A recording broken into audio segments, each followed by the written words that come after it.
Assalamualaikum warahmatullahi wabarakatuh. Di sini kami dari kelompok 2 ingin mempresentasikan hasil tugas UAS kami. Di sini kami memilih lokasi kawasan Kesawan Medan Maimun, di mana di dalam kelompok 2 ini terdapat beberapa mahasiswa. Salah satunya saya Dedi Gunawan, Aditya Prasetyo, Dimas Aditya Atmaja, Putu Dwi Saputra, dan Rajib Kadapi. Di sini sebagai pembukaan, saya ingin menjelaskan tentang teori Kevin Lynch. Menggunakan teori Kevin Lynch, pet jalan atau jalur penghubung adalah suatu garis penghubung yang memungkinkan orang bergerak dengan mudah. Pet berupa jalur, jalur pejalan kaki, kanal rel kereta api, dan yang lainnya. Kesawan Square terletak tidak jauh dari stasiun kereta api Kota Medan. Stasiun juga merupakan salah satu identitas yang memiliki tujuan besar dari teori Kevin Lynch, yaitu pet. Di sini terdapat ya gambar dari pet jalan atau jalur penghubung.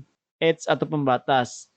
Ada elemen yang berupa jalur memanjang tetapi tidak berupa pet yang merupakan batas antara dua jenis fase kegiatan. Edge berupa dinding, pantai, hutan, kota, dan lain-lain. Edge adalah sebuah batas maya yang membedakan kawasan satu dengan kawasan lainnya. Sungai Deli adalah salah satu pembatas alam yang membatasi antara kecamatan Medan Petisa dan Medan Barat.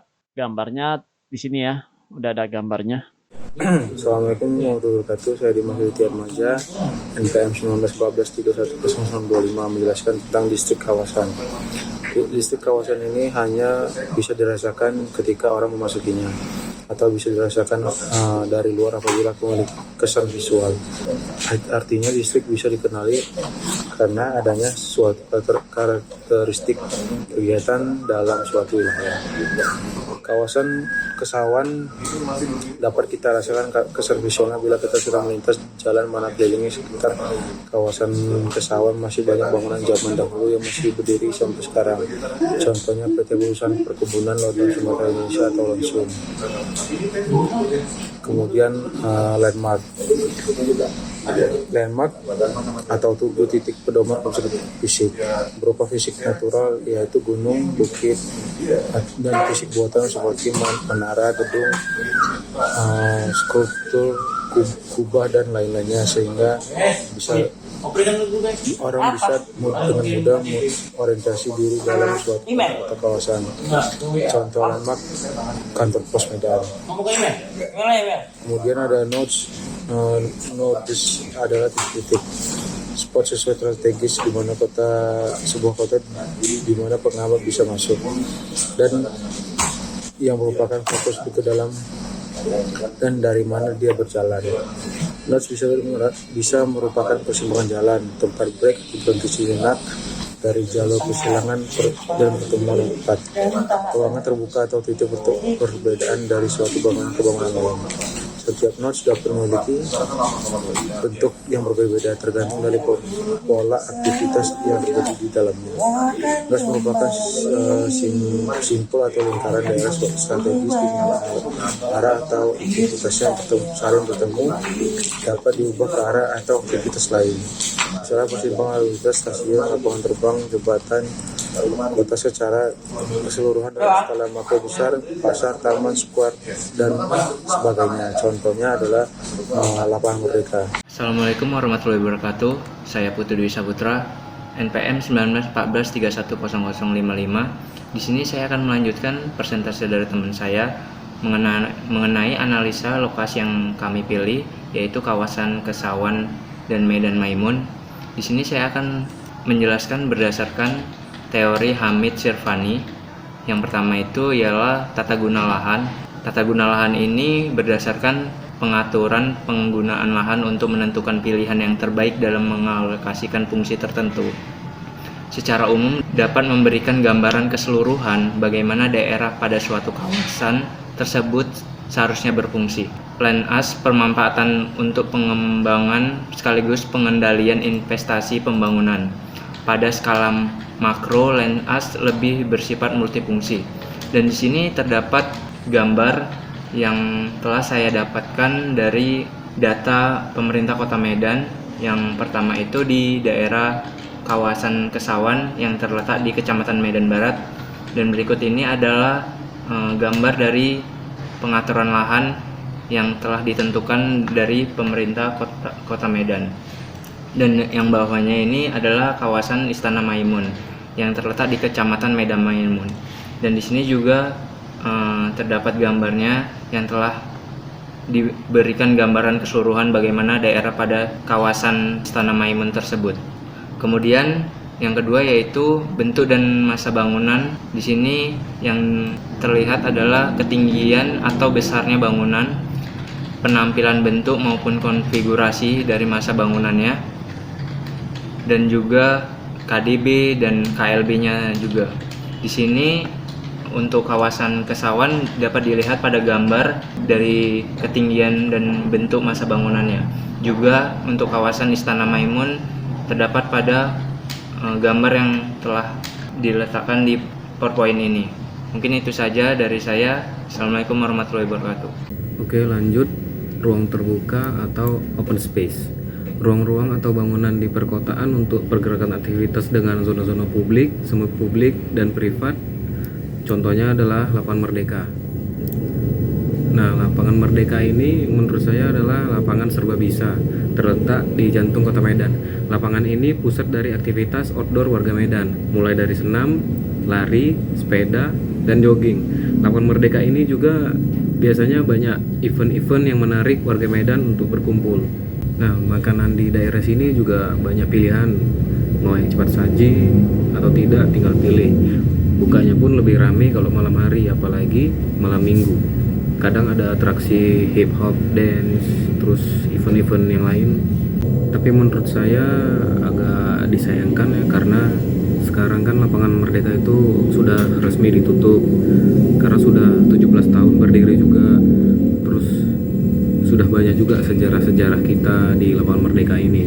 Cuman karena memang sudah perintah dari Bapak Wali Kota Medan, karena untuk direvitalisasi, mengembalikan fungsi Lapangan Merdeka menjadi hamparan hijau tanpa adanya bangunan komersial, perkantoran, dan tempat parkir.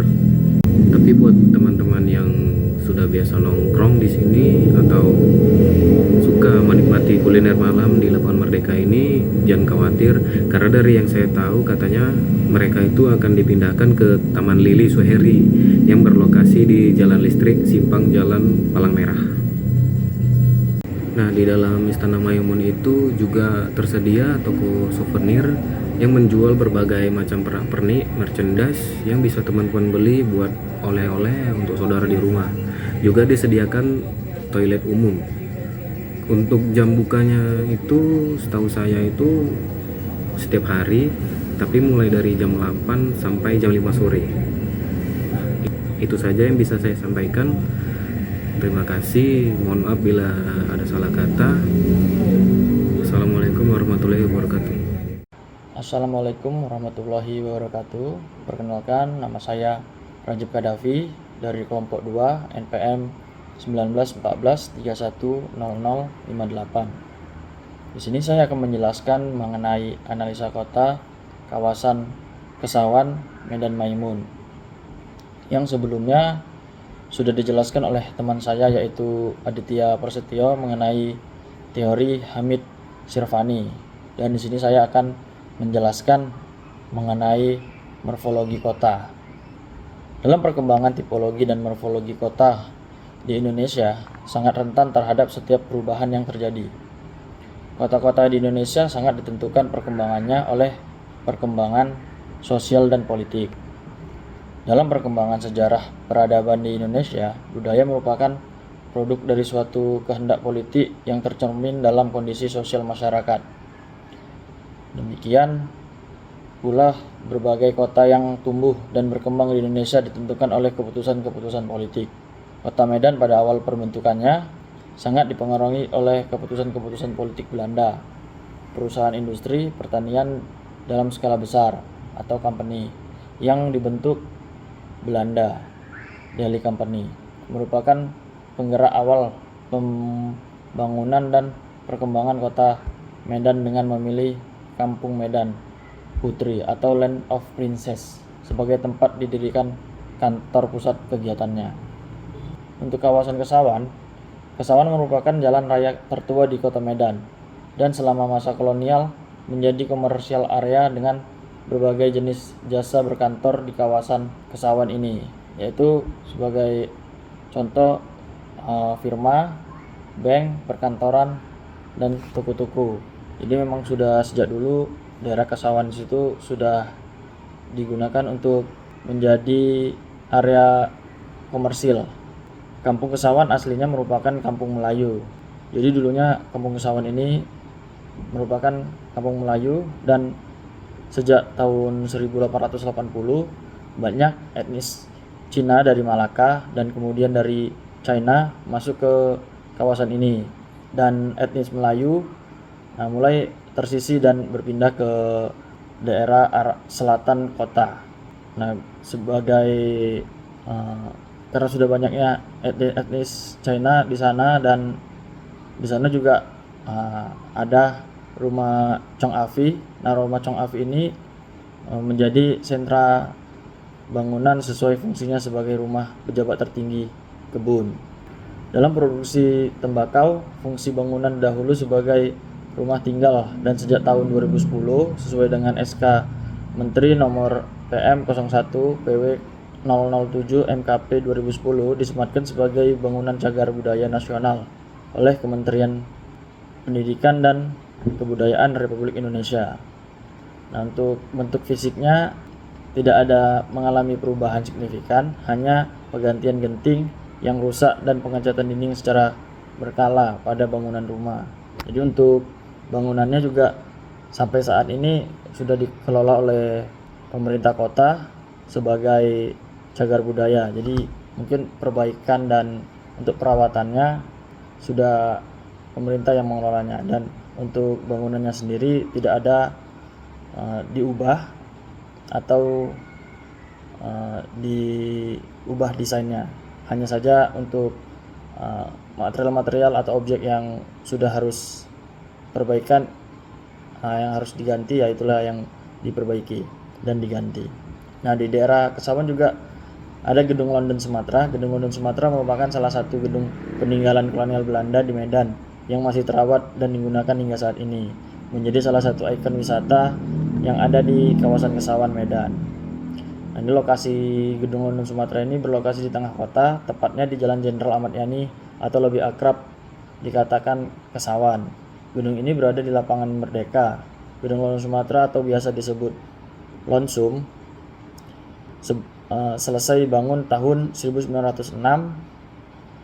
Gedung ini dibangun oleh David Harrison, pemilik perkebunan karet Harrison dan Crossfield Company yang berpusat di kota London. Gedung Lonsum dibangun dengan 5 lantai, dan secara keseluruhan gedung ini berwarna putih. Jadi kalau teman-teman yang sudah bermain ke Medan atau melintas di kawasan Kesawan, mungkin bisa melihat di pojok sebelah kiri di perempatan. Nah, itu ada gedung bertingkat 5 yang berwarna putih. Nah, itulah Gedung London Sumatera atau sering disebut dengan Lonsum. Nah, mungkin segitu saja penjelasan saya untuk mengenai morfologi kota. Nah, jadi kesimpulannya itu bangunan kolonial di kawasan Kesawan memiliki tipologi khas bangunan Belanda China, mencakup bentuk fisik, tata letak, dan fungsi bangunan dengan pertimbangan kondisi geomorfologis dan geografis. Bentuk dan model bangunan tampak bergaya Eropa yang dipadu dengan unsur budaya China atau tradisional China, termasuk gaya arsitektur. Peralihan dari abad ke-19 Indies Empire Style sampai dengan abad ke-20 Indo-European Style atau arsitektur tradisional. Mungkin itu saja yang bisa saya sampaikan mengenai penjelasan tentang kawasan Kesawan. Lebih kurangnya kami mohon maaf. Assalamualaikum warahmatullahi wabarakatuh.